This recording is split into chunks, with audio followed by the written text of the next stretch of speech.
Hello friends, welcome back to Hindi mirror channel. फिर से आपका हिंदी मिरर पर स्वागत है। और अभी का जो हम कंटेंट लेकर आए हैं बहुत ही महत्वपूर्ण कंटेंट है आपके लिए ये। और कंटेंट में जो हम लेकर आए हैं बीए जो थर्ड ईयर के स्टूडेंट हैं यूओयू उत्तराखंड ओपन यूनिवर्सिटी के, तो उनके लिए है। बाकी ये जो टॉपिक है हिंदी साहित्य का इतिहास एवं काव्य शास्त्र, ये जो है एमए में भी है और बीए जो एसटीएसयू है वहाँ पर भी है। तो इस वीडियो को एसटीएसयू और एचएनबी के स्टूडेंट्स भी देख सकते हैं, क्योंकि ये वाला जो सिलेबस है ये मोस्टली सभी क्लासेस में है। काव्य शास्त्र, हिंदी साहित्य का इतिहास एवं काव्य शास्त्र, और यहाँ से जो क्वेश्चंस बनते हैं काव्य शास्त्र से और इतिहास से, तो ये सभी क्लासेस में और कंपटीशन में भी काम आते हैं। बाकी जो मेन है वह बीएएचएल यानी कि Uttarakhand open university BA third year के स्टूडेंट्स के लिए ये प्रीवियस क्वेश्चन पेपर है और 2020 का पेपर है।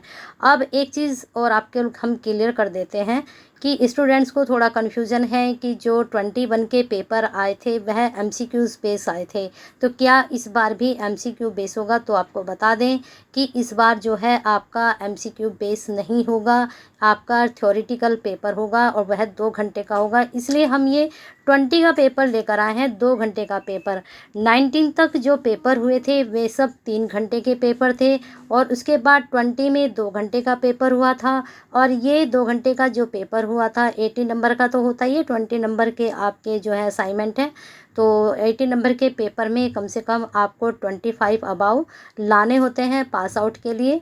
बाकी आपके जो है फिर 100 में 20 नंबर आपके उसके जुड़ जाते हैं। तो इस प्रकार से आप अच्छे से परसेंटेज गेन कर पाते हैं।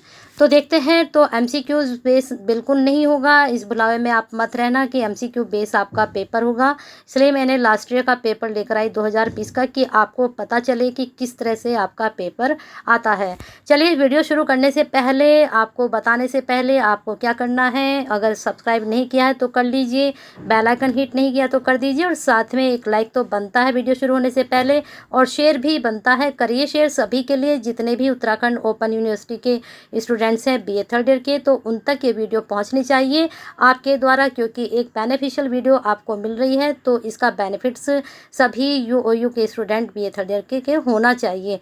चलिए, लाइक कर दीजिए और शुरू करते हैं आपका पेपर।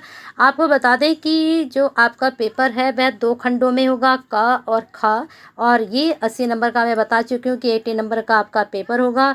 प्रत्येक खंड में जो प्रश्न को बताया गया है उसी के अनुसार आपको आंसर देने होंगे। तो खंड क में क्या है, आपके दीर्घ उत्तरीय प्रश्न यानी कि लॉन्ग क्वेश्चंस आएंगे, आपके लॉन्ग क्वेश्चन आएंगे आपके। तो उसमें से देखना है आपके कितने आएंगे और आपको कितने करने हैं। तो इसमें जो है आपको 5 लॉन्ग क्वेश्चंस मिलेंगे। प्रत्येक प्रश्न आपका 20 नंबर का होगा, यानी कि 20 नंबर का होगा, और इसमें से केवल आपको 2 ही प्रश्नों के उत्तर देने हैं। तो इस प्रकार से आपके 40 नंबर बन जाएंगे। अब आती है पेज की बात, कि हम पेज मैनेज कैसे करें 20 नंबर में। तो कम से कम आपको यहाँ पर 20 नंबर का क्वेश्चन है, तो आपको, अगर हम 10 नंबर का क्वेश्चन करते हैं तो हम 3 से 4 पेज के भर दे रहे हैं। तो यहाँ पर आपको कम से कम 6 या 7 पेज का ये आंसर निकालना होगा। बाकी जो आपकी स्पीड है, अभी आप कहें कि मैडम आपने 6 से 7 पेज बोले थे और हम ये सारे क्वेश्चन नहीं कर पाए, तो आप अपनी स्पीड के हिसाब से भी पेज को मैनेज कर सकते हैं कि कितने पेज पर आपको जो है लॉन्ग क्वेश्चंस निकालना है। ठीक है, तो ये मैंने आपको थोड़ा आइडिया बताया है कि 20 नंबर का जो क्वेश्चन है आप इस तरह से इसको मैनेज कर सकते हो। अब आते हैं आपके प्रश्न पर। 5 प्रश्न आएंगे, 2 ही करने हैं, तो काफ़ी चॉइस मिलेगी आपको। मैंने पूरी बुक इसकी अपलोड की हुई है और टॉपिक मैंने आपको बिल्कुल क्लियर किए हैं कि ये टॉपिक आपको शॉर्ट में पढ़ना है और ये टॉपिक आपको लॉन्ग में पढ़ना है। अगर आपने वो वीडियो नहीं देखी है तो उसको भी देख लीजिए। मैं सारे ही सब्जेक्ट की अपलोड कर रही हूँ धीरे धीरे। हिंदी आपका हो चुका है क्लियर, अब मैं आपके लिए पॉलिटिकल लेकर आऊँगी नेक्स्ट वीडियो में। ऐसे ही आप प्रीवियस क्वेश्चन पेपर और साथ में बुक की भी आपको जितना भी विश्लेषण है आपको कराया जाएगा। तो पहला क्वेश्चन, भारतीय काव्य शास्त्र में बताए गए काव्य लक्षणों पर टिप्पणी कीजिए। हम यहाँ पर पढ़ाने नहीं आ रहे, आपको सिर्फ समझाने आ रहे हैं कि किस तरह से आपको पेज मैनेज करने हैं, किस तरह से आपको क्वेश्चन मैनेज करने हैं, कौन से टॉपिक आपके लिए बहुत ही महत्वपूर्ण है और आपको क्या पढ़ना है। क्योंकि इस वक्त आपके नोट्स समझाने का टाइम नहीं है, इस वक्त आपको प्रिपरेशन कैसे करनी है एग्ज़ाम की, ये चीज़ आपको देखनी है। तो पहला प्रश्न मैंने ये बताया था एग्जाम में, आदिकाल की प्रमुख विशेषता, ये भी मैंने कहा था कि ये टॉपिक आप तैयार कर लीजिए। फिर आपका तीसरा क्वेश्चन है, भक्तिकालीन कविता की विविध शाखाओं पर टिप्पणी कीजिए। कौन कौन सी शाखाएं हैं, मैंने आपको बताया था कि इसमें जो है संत काव्य, जो भक्तिकालीन की जो शाखाएं हैं वो आपको बतानी हैं। आपका इसमें संत काव्य भी आता है, प्रेमाश्रयी शाखा, ज्ञानाश्रयी शाखा, फिर उसके अंदर आपका संत काव्य, सूफी काव्य, ये सब आपके जो हैं आपके टॉपिक बनेंगे। तो पूरा इसमें आपको प्रेमाश्रयी शाखा और ज्ञानाश्रयी शाखा में कौन कौन से कवि हैं उसके बारे में अच्छे से आपको पढ़ना है। चलिए, द्विवेदियों की प्रमुख प्रवृत्तियाँ, बिल्कुल मैंने आपको ये भी बताया था। छायावाद की प्रमुख विशेषताएं, मैंने कहा था कि विशेषताएं खास तौर से सबकी आपको याद करनी है। ठीक है, छायावाद की विशेषताएं, द्विवेदी की विशेषताएं, भक्ति काल की विशेषताएं, आदिकाल की विशेषताएं, तीनों चारों काल की विशेषताएं जरूर याद कर लीजिए। देख लीजिए, आपके जितने भी लॉन्ग क्वेश्चन बन रहे हैं सारे विशेषताओं से ही संबंधित बने हैं। 4 क्वेश्चन आपके विशेषताओं से ही पूछे गए हैं। तो विशेषताएं अच्छे से पढ़ लीजिए, और विशेषताओं से आसान कोई प्रश्न नहीं होता है। कम से कम 10 से 15 हेडिंग आप डालिए और खूब लिखिए अपना, उसमें आराम से 8-9 पेज भर कर आइए। चलिए आगे चलते हैं।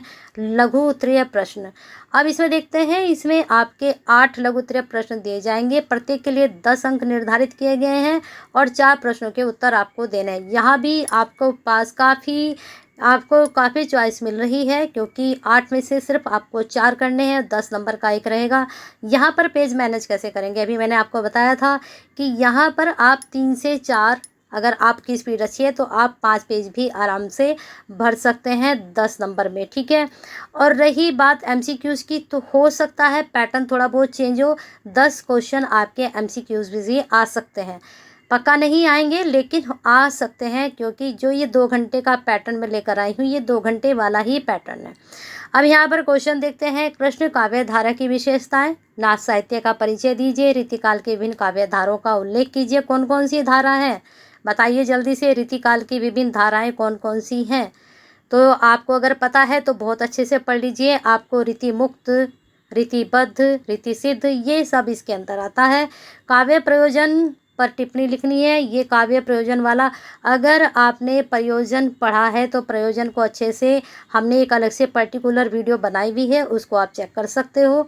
हाँ, एक चीज़ और है, जो ST SU है और HNB है, तो वहाँ पर भी जाकर आप अपने टॉपिक सर्च कर सकते हो, क्योंकि ST SU में भी काफ़ी वीडियोज़ आपसे मिलती जुलती हैं। मैंने वहाँ पर प्रगतिवाद की विशेषताएं भी कराई हैं। प्रगतिवाद की विशेषताएं बार बार यहाँ पर 2 बार रिपीट हो चुका है। प्रयोगवाद है यहाँ पर, प्रगतिवाद नहीं। प्रयोगवाद की विशेषता लिखिए, प्रगतिवाद की विशेषताएं लिखिए। सूफी काव्य धारा को संक्षेप में परिचय दीजिए। इन्होंने यहाँ पर इस बार सूफी पूछा था, हो सकता है इस बार आपसे संत पूछ ले। संत काव्य धाराओं को संक्षेप में परिचय दीजिए। तो संत काव्य में कौन आते हैं, आपके कबीर आते हैं। ठीक है, सबके बारे में आप थोड़ा थोड़ा वहाँ पर एक्सप्लेन कर सकते हो, लेकिन सूफी काव्य धारा आई कहाँ से, इसके बारे में आप शुरू से बताएंगे, फिर 1-2 कवि को आप एक्सप्लेन कर सकते हो। तो इस प्रकार से ये आपका पेपर था, और ये सारे ही क्वेश्चंस मैंने आपकी 301 जब बुक को मैंने आपके साथ डिस्कस किया था, मैंने वहाँ पर बताए थे कि ये क्वेश्चंस आपके बहुत ही महत्वपूर्ण हैं, तो उसको करिए और अपने पेपर को अच्छे से अटेम्प्ट कीजिए। हमारी तरफ से बेस्ट विशेस के साथ हिंदी का जो 301 पेपर है बिल्कुल कंप्लीट हो चुका है आपके लिए, और आपको अगर लाइक नहीं किया है तो करके जाना है और शेयर करना है सभी स्टूडेंट्स के लिए, और सब्सक्राइब भी नहीं किया तो करके जाइए और कमेंट बॉक्स में क्वेरी सेंड करते रहिए। क्वेरीज आएंगी तो और अच्छे कंटेंट से आपको दिए जाएंगे हिंदी मिरर की तरफ से, तो क्वेरी सेंड कीजिए और कमेंट भी ज़रूर कीजिए।